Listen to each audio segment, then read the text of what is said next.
Hello car enthusiasts, welcome to our channel. We've prepared a very interesting video for you about the 3 worst cars in America in the 1950s. This video is sure to surprise you, so get comfortable and watch it until the end.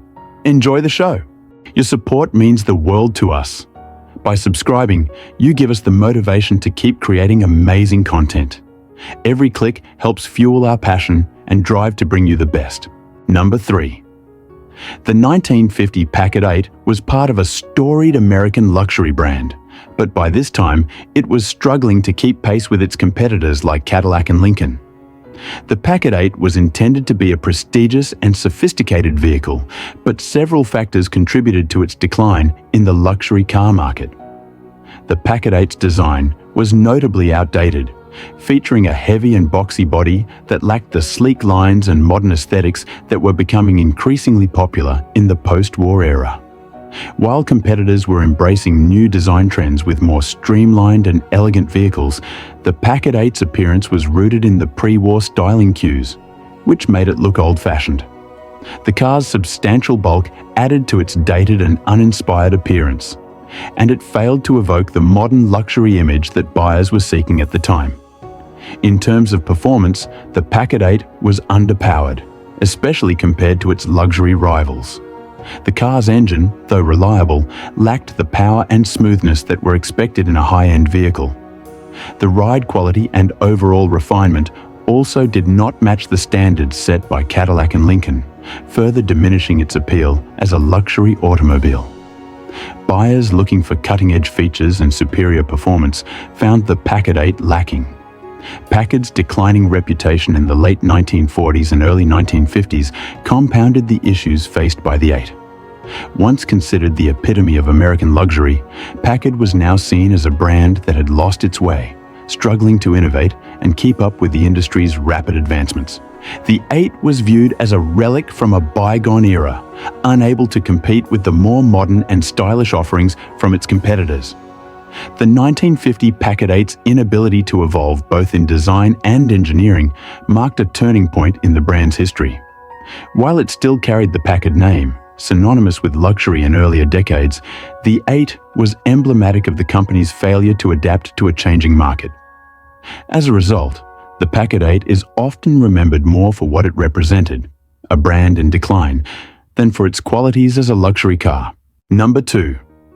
The 1957 Hudson Hornet was a significant departure from the car's earlier success, particularly in the early 1950s when it was celebrated for its racing dominance and innovative engineering. However, by 1957, the Hudson Hornet had lost much of its luster, and the model became a symbol of the brand's decline. The Hudson Hornet had once been a force to be reckoned with, especially in the world of NASCAR, where it dominated the racing circuits in the early 1950s. Known for its low center of gravity and innovative step-down design, the Hornet was ahead of its time. However, by 1957, the Hornet was no longer produced by an independent Hudson company. After Hudson's merger with Nash Kelvinator in 1954 to form American Motors Corporation, AMC, the Hornet was based on a shared platform with other AMC models. The 1957 Hudson Hornet was essentially a rebranded and slightly modified version of the Nash Ambassador, lacking the distinctiveness that had once set Hudson apart. The 1957 Hudson Hornet suffered from dated and unappealing design. The once iconic styling of the Hornet was replaced with a bulky and heavy body that lacked the sleekness and modernity of its competitors. The car's overall aesthetic was considered uninspired, with a large and cumbersome appearance that failed to capture the imagination of buyers.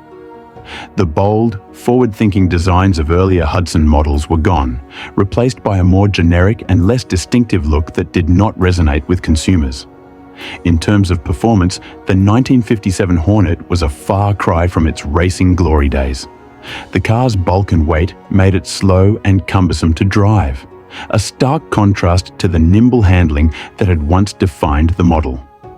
The Hornet's engine, while adequate, did not deliver the power and performance that buyers had come to expect from a car with such a storied past. Additionally, the Hornet suffered from significant quality control issues. The car was plagued by frequent mechanical problems and poor build quality, with owners often facing reliability issues that further tarnished the Hornet's reputation. The decline in manufacturing standards and the lack of innovation in the car's design and engineering were clear indicators of the challenges facing Hudson in the post-merger era. The 1957 Hudson Hornet is remembered as the model that marked the end of an era for the Hudson brand. Once a symbol of innovation and performance, the Hornet had become a shadow of its former self by 1957. The lack of distinctiveness, combined with the car's design and quality issues, led to its commercial failure. The 1957 model year was the last for the Hudson nameplate, as AMC decided to discontinue the brand altogether. The 1957 Hornet stands as a poignant reminder of the decline of a once great automotive icon, overshadowed by the rapid advancements and changing tastes of the 1950s. Number 1.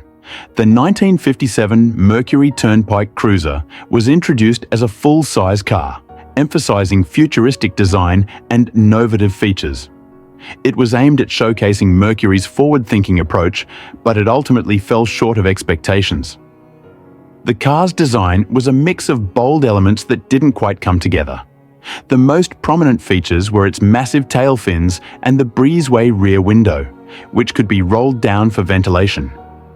While these elements were meant to be futuristic, they were often viewed as overly complicated and unattractive. The car's heavy weight and underpowered engine contributed to its poor handling and rough ride, making it a less than ideal driving experience. Additionally, the Turnpike Cruiser was packed with gimmicky features like a push-button transmission and a seat-o-matic that were prone to failure, further diminishing its appeal. The combination of awkward styling, lackluster performance, and unreliable features made the 1957 Mercury Turnpike Cruiser a commercial disappointment. It remains a symbol of the excesses and missteps of 1950s automotive design.